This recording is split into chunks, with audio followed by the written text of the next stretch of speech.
ಇವತ್ತು SLC exam ಇತ್ತು, ಏನ್ ಹೇಳ್ತೀರಾ? ಚೆನ್ನಾಗಿ ಬರ್ದಿರ್ತಾರೆ. ಇನ್ನು ಆಮೇಲೆ ಅದ್ರ ಬಗ್ಗೆ ನೀವು SLC ಇರುವಾಗ ಹೆಂಗಿತ್ತು, ಏನು ಬರ್ತಿದ್ರಿ? ನಾವು ಬರ್ದಾಗ ಚೆನ್ನಾಗಿತ್ತು. ಸೊ ಈಗ ಏನ್ ಮಾಡ್ತಾ ಇದ್ದೀರಾ? ಇವಾಗ ಡಿಗ್ರಿ ಮಾಡ್ತಾ ಇದ್ದೀರಾ? ಸದ್ಯಕ್ಕೆ ಆಟೋ ನಡೆಸ್ತಾ ಇದ್ದೀರಾ? ಇಲ್ಲ ಇದು ಸುಮ್ಮನೆ ನಮ್ಮನ್ನ ಆಟ ಡಿಗ್ರಿ ಓದ್ತಾ ಇದೀವಿ. ಏನ್ ಅನಿಸ್ತಾ ಇತ್ತು ಅವಾಗ SLC ಎಕ್ಸಾಮ್ ಬರ್ದಾಗ? ಅದು ಎಕ್ಸಾಮ್ ಬರೋಕ್ಕಿಂತ ಮುಂಚೆ ಫುಲ್ ಕಷ್ಟ ಅನಿಸ್ತಿತ್ತು. ಬರ್ದಾದ್ಮೇಲೆ ಇದೆಲ್ಲ ಸುಮ್ಮನೆ ಚಿಕ್ಕ ಟಾಪಿಕ್ಸ್ ಎಲ್ಲ ಆರಾಮಾಗಿ ಬರೀಬೋದು ಅನಿಸ್ತಿತ್ತು ಅಷ್ಟೇ. PUC ಮುಗಿದಿದೆ, ಎಲ್ಲ ಮುಗಿದಿದೆ. ಇವಾಗ ಡಿಗ್ರಿ ಓದ್ತಾ ಇದೀವಿ. ಜೀವನದಲ್ಲಿ ಏನ್ ಮಾಡ್ಬೇಕು ಅನ್ಕೊಂಡಿದ್ದೀರಿ ನೀವು?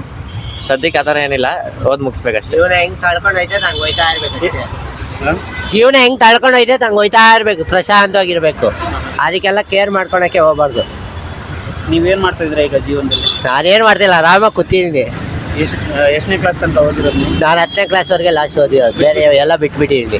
ಇನ್ನೇನು ಓದ್ತಾ ಇಲ್ಲ. SLC ಎಕ್ಸಾಮ್ ಅಂದ್ರೆ 10ನೇ ಕ್ಲಾಸ್ ಪಾಸ್ ಆಗಿದ್ರೆ? ಇಲ್ಲ, ಫೇಲ್ ಆಗಿದೆ. ಈಗ ಸದ್ಯಕ್ಕೆ ಏನ್ ಮಾಡ್ತಾ ಇದ್ದೀರಾ? ಇವಾಗ ಸದ್ಯಕ್ಕೆ ಅದೊಂದು ಕೆಲಸ ಇದೆ, ಕೆಲ್ಸಕ್ಕೆ ಹೋಗ್ತಾ ಇರ್ತೀನಿ. ಇಲ್ಲಾಂದ್ರೆ ಸುಮ್ಮನೆ ಇರ್ತೀನಿ ಅಷ್ಟೇ, ಇನ್ನೇನಿಲ್ಲ. ಎಷ್ಟು ವರ್ಷ ನಿಮಗೆ? 20. ನಟರಾಜ್ ಅಂತ. ಜೀವನ ಹೆಂಗಿದೆ ಹಂಗೆ ಆಟ ಆಡ್ತಾ ಇರ್ಬೇಕು ಅಷ್ಟೇ. ಅದಕ್ಕೆಲ್ಲ ರಿಸ್ಕು ಅದು ಇದು ಎಲ್ಲ ತಲೆನೋವು ಹಾಕೋಬಾರ್ದು ಜಾಸ್ತಿ ಅಷ್ಟೇ. ಏನು ಹೇಳಕ್ಕೆ ಇಷ್ಟಪಡ್ತೀರಾ ಹುಡುಗರಿಗೆ, ಸ್ಕೂಲ್ ಹುಡುಗರಿಗೆ? ಫೇಲ್ ಆಗಿದೆ ಅಂತ ನಾವು ಸಹಾಯಕ್ಕೆ ಹೋಯ್ತಾ ಇದ್ದಾರೆ ಸ್ವಲ್ಪ ಜನ, ಅದಕ್ಕೆಲ್ಲ ಕೇರ್ ಮಾಡಬಾರ್ದು. ನಾನೇ ಫೇಲ್ ಆಗಿದ್ದೀನಿ, ನಾನು ಆರಾಮಾಗಿಲ್ವಾ? ಆ ಥರ ಇರಬೇಕು. ಎಲ್ಲರಿಗೂ ಹೇಳೋದು ಅಷ್ಟೇ, ಸಾಯ್ಬೇಡ್ರಿ, ಫೇಲ್ ಆಗಿದ್ದೀವಿ ಅಂತ ಇನ್ನೂ ಏನು ಕೊರಗಬೇಡ್ರಿ. ಇದಿದೆ ಏನೋ ಸಪ್ಲಿ ಬರ್ಕೊಳ್ರಿ, ಏನಾಗಲ್ಲ ಅಷ್ಟೇ, ಇದೇನಿಲ್ಲ.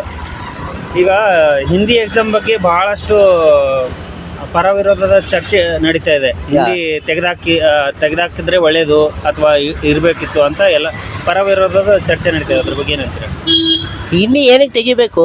ಹಿಂದಿ ಇಲ್ಲ, ಏನಕ್ಕೆ ತೆಗಿಬೇಕು ಅಂತ ಇದಾಗಿದೆ ಟಾಪಿಕ್ ಬಂದಿರೋದು ಅಂತ. ಅಂದರೆ ಏನೋ ಅವ್ರು ಓದೋಕೆ ಕಷ್ಟ ಆಯ್ತಾ ಇದೆಯಾ ಇಲ್ಲ ಏನು ಎತ್ತ ಅಂತ ನಿಮ್ಮ ಪ್ರಕಾರ ಏನು? ಹಿಂದಿ ಇದ್ದೇನೋ ಯಾಕಂದ್ರೆ ಇವಾಗ ಬೇರೆ ರಾಜ್ಯಕ್ಕೆ ಹೋದಾಗೆಲ್ಲ ಹಿಂದಿನ ಈಸಿ ಆಗೋದು. ಯಾಕಂದ್ರೆ ಪ್ರತಿಯೊಬ್ಬರಿಗೂ ಇಂಗ್ಲೀಷ್ ಬರಲ್ಲ. ಅನ್ಎಜುಕೇಟೆಡ್ ಇದ್ದಾರೆ, ಎಜುಕೇಟೆಡ್ ಇದ್ದಾರೆ. ಇವಾಗ ನಾವು ಡೆಲ್ಲಿಗೆ ಹೋದ್ವಿ, ಮುಂಬೈಗೆ ಹೋದ್ವಿ, ಎಲ್ಲೋ ಹೋದ್ವಿ, ಕನ್ನಡ ಇರಲ್ಲ ಅಲ್ಲಿ. ನಾವು ಹೋಗ್ಲೇಬೇಕಲ್ಲ, ನಾವು ಊರು ಸುತ್ತಬೇಕಲ್ವಾ? ಅಲ್ಲೇನೋ ಕೆಲಸದ ಮೇಲೆ ಹೋಗಿರ್ತೀವಿ. ಅವಾಗ ಪ್ರತಿಯೊಬ್ಬರು ಒಂದು ಟೀ ಅಂಗಡಿಗೆ ಹೋದ್ರೆ ಅವ್ನಿಗೆ ಇಂಗ್ಲೀಷ್ ಬರಲ್ಲ. ಅವ್ನಿಗೆ ಓದಕ್ಕೆ ಬರಲ್ಲ ಅಂತಾನೆ ಟೀ ಅಂಗಡಿ ಇಟ್ಕೊಂಡಿರ್ತಾನೆ. ಅವಾಗ ಅವನ ಹತ್ರ ಹಿಂದಿಯಲ್ಲೇ ಮಾತಾಡ್ಬೇಕಾಗತ್ತಲ್ಲ. ಸೊ ಭಾರತದಲ್ಲಿ ಇರೋರಿಗೆಲ್ಲ ಆಲ್ಮೋಸ್ಟ್ ಹಿಂದಿ ಬರುತ್ತೆ. ಫುಲ್ ಬಂದಿಲ್ಲ ಅಂದ್ರೆ 50% ಆದ್ರೂ ಬರುತ್ತಲ್ವಾ? ಏನಕ್ಕೆ ತೆಗಿಬೇಕು? ಕಲಿಯೋಕೆ ಆಪರ್ಚುನಿಟಿ ಇದ್ರೆ ಒಂದು ಸಬ್ಜೆಕ್ಟು ಕಲೀರಿ, ಎಕ್ಸಾಮ್ ಬರೀರಿ. ಅದೇನು ಅದರಲ್ಲೇ ನೀವು ನಿಮ್ಮ ಫ್ಯೂಚರ್ನ ತೆಗಿಬೇಕಂತ ಏನಿಲ್ಲ. ಅದು ನಿಮ್ಮ ಜಸ್ಟ್ ಆಪ್ಷನ್ನು. 10th ಕಲಿಸ್ತಾರೆ. PUC ನಿಮಗೆ ಆಪ್ಷನ್ಸ್ ಇದೆ.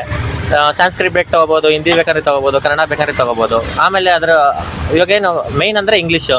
ಬಟ್ ಹಿಂದಿ ಕಲಿಸ್ತಾ ಇದ್ದಾರೆ ಅಂದರೆ ಕಲೀರಿ, ಅದರಲ್ಲಿ ಏನಿದೆ? ಈಗ ಹಿಂದಿ ಗೌರ್ಮೆಂಟ್ನವರು ಹಿಂದಿ ಎಕ್ಸಾಮ್ ಅಂದರೆ ಹಿಂದಿ ಭಾಷೆನ ಗ್ರೇಡ್ ಮುಖಾಂತರ ಆಟಕ್ಕುಂಟು ಲೆಕ್ಕಕ್ಕಿಲ್ಲ ಅಂತ ಮಾಡಿದ್ದಾರೆ. ಇದ್ರ ಬಗ್ಗೆ ಏನಂತೀರಿ? ಆ ಥರ ಎಲ್ಲ ಏನು ಬೇಡ. ಲೈಕ್ ಇಷ್ಟು ದಿನ ಹೆಂಗೆ ನಡ್ಕೊಂಬಂದಿದೆ ಅದೆಲ್ಲ ಕರೆಕ್ಟಾಗಿತ್ತು. 6ಕ್ಕೆ 6 ಸಬ್ಜೆಕ್ಟು ನೀಟಾಗಿ 6ಕ್ಕೆ 6 ಪಾಸ್ ಆದರೆ ಪಾಸು, 6ಕ್ಕೆ 1 ಹೋದ್ರೂ ಫೇಲು. ಅದೇ ಥರ ಇವಾಗ PUC ಒಂದು ಆಪ್ಷನ್ಸ್ ಇದೆ. ಹಿಂದಿ ತೊಗೊಂಡಿದ್ರೆ ಹಿಂದಿನೇ ಕಂಟಿನ್ಯೂ ಮಾಡ್ಬೋದು. ಈ PUC ಮುಗಿದ್ಮೇಲೆ ಡಿಗ್ರಿನಲ್ಲಿ ಅವ್ರು ಚೇಂಜ್ ಮಾಡ್ಕೊಂಡು ಓದ್ಕೋಬೋದಲ್ವಾ? ಇಲ್ಲ ಅಂತಂದರೆ ಅಂದರೆ ಈಗ ಕನ್ನಡ ಪ್ರೇಮಿಗಳಿಗೆ ದ್ವಿಭಾಷಾ ನೀತಿ ಅಂದರೆ ಇಂಗ್ಲೀಷ್ ಕನ್ನಡ ಸಾಕು, ನಮ್ಗೆ ಹಿಂದಿ ಬೇಡ ಅಂತಾರೆ. ಸರಿ ಸರ್, ಆಯಿತು. ಅವರು ಇವಾಗ ಒಂದು ಸ್ಟೂಡೆಂಟ್ ಆಗಿ ಚೆನ್ನಾಗಿ ಓದ್ತಾ ಇರ್ತಾರೆ, ಎಲ್ಲ ಸಬ್ಜೆಕ್ಟಲ್ಲೂ ಟಾಪರು, ಹಿಂದಿ ತೆಗಿಸ್ತಾರೆ. ಸರಿ, ಒಂದಿನ ಅವನು ಚೆನ್ನಾಗಿ ಏನೋ ಓದಿ ಪ್ಲೇಸ್ಮೆಂಟೋ ಇಲ್ಲ ಇಂಟರ್ನ್ಶಿಪ್ಗೋ ಅಂತ ಡೆಲ್ಲಿಗೋ ಮುಂಬೈಗೋ ಹೋಗ್ಬೇಕಾಗುತ್ತೆ. ಅಲ್ಲಿ ಹೋದಾಗ ಆಲ್ಮೋಸ್ಟ್ 50% ಜನ ಜೊತೆ ಇಂಗ್ಲೀಷಲ್ಲಿ ಮಾತಾಡ್ಕೊಂಡು ಹೆಂಗೋ ಬದುಕೊಂತಾರೆ. ಇನ್ನೂ ಸ್ವಲ್ಪ ಜನ ಅನ್ಎಜುಕೇಟೆಡ್ ಇದ್ದೇ ಇರ್ತಾರಲ್ವಾ? ಇವಾಗ ರೋಡಲ್ಲಿ ಏನೋ ಹೋಗ್ಬೇಕಾದ್ರೆ ಒಬ್ಬರಿಗೆ ಅಡ್ರೆಸ್ ಕೇಳಬೇಕಂದ್ರೆ ಅಲ್ಲಿರೋ ಜನಕ್ಕೆ ಹಿಂದಿನಲ್ಲೇ ಕೇಳಬೇಕಾಗುತ್ತೆ. ಅವಾಗ ಏನಂತ ಕೇಳ್ತಾರೆ ಅವರು? ಇಂಗ್ಲೀಷಲ್ಲಿ ಕೇಳೋಕ್ಕಾಗಲ್ವಲ್ಲ. ಸೊ ಹಿಂದಿ ಇದ್ರೂ ಬೆಸ್ಟೇ ಅಲ್ವಾ? ಯಾಕಂದರೆ ಭಾರತದಲ್ಲಿರೋರ್ಗೆ ಎಲ್ಲರಿಗೂ ಹಿಂದಿ ಬಂದೇ ಬರುತ್ತೆ. ನೀವೇನು ಹೇಳ್ತೀರಾ? ನಾವೇನು ಹೇಳೋಕ್ಕಾಗಲ್ಲ ಅಷ್ಟೇ. ಅದೇನು ಹೇಳ್ರೆ ಅಷ್ಟೆಲ್ಲ ಇರಬೇಕು ಸರ್. ಸೊ ನೋಡಿದ್ರಲ್ಲ, ಇದಾಗಿತ್ತು ಜನಗಳ, ವಿದ್ಯಾರ್ಥಿಗಳ ಅಭಿಪ್ರಾಯ. ಸೊ ಶಿಕ್ಷಣದ ಕುರಿತು ಸಾಕಷ್ಟು ಭಿನ್ನಾಭಿಪ್ರಾಯಗಳು ಇರುವಂಥದ್ದು. ಸೊ ಈ ಬಗ್ಗೆ ನೀವೇನಂತೀರಿ ಕಮೆಂಟ್ ಮೂಲಕ ತಿಳಿಸಿ. ಇದೇ ರೀತಿಯ ವಿಶೇಷ ವಿಡಿಯೋಗಳಿಗಾಗಿ SA ನ್ಯೂಸ್ ಕರ್ನಾಟಕವನ್ನು ಸಬ್ಸ್ಕ್ರೈಬ್ ಮಾಡ್ಕೊಳ್ಳಿ. ನಮಸ್ಕಾರ, ಧನ್ಯವಾದಗಳು.